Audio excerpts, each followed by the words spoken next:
Welcome back to the channel. In today's tutorial, I'm going to show you exactly how to watch and disable comments on WordPress in 2025.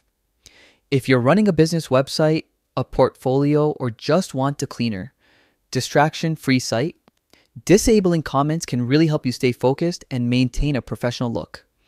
Let's jump right in. First, log into your WordPress account. You can head over to wordpress.com and sign in. Using Google Login is the fastest option.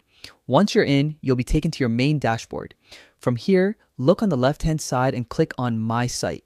Then choose White Site. And after that, select Eat Pages. This is where all of your website's pages are listed. Next, find the page where you want to disable comments. Hover your mouse over the title of that page and you'll see a few options appear underneath. One of those will be Quick Edit. Go ahead and click that. Inside the Quick Edit panel, you'll notice several settings you can change without opening the full editor. Look for the checkbox that says Allow Comments. By default, it's usually checked.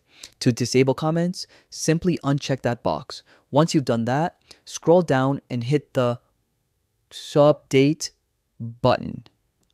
And just like that, comments will no longer appear on that page. Now, a quick note. This method works on a per page basis.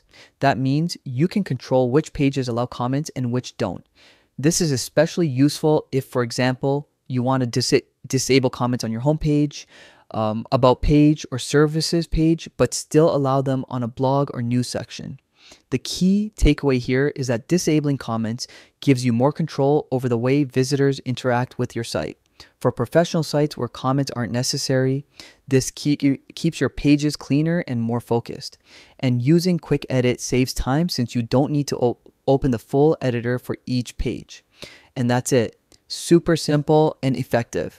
If you found this guide helpful, don't forget to hit the like button, subscribe for more WordPress tips, and drop any questions in the comments section below.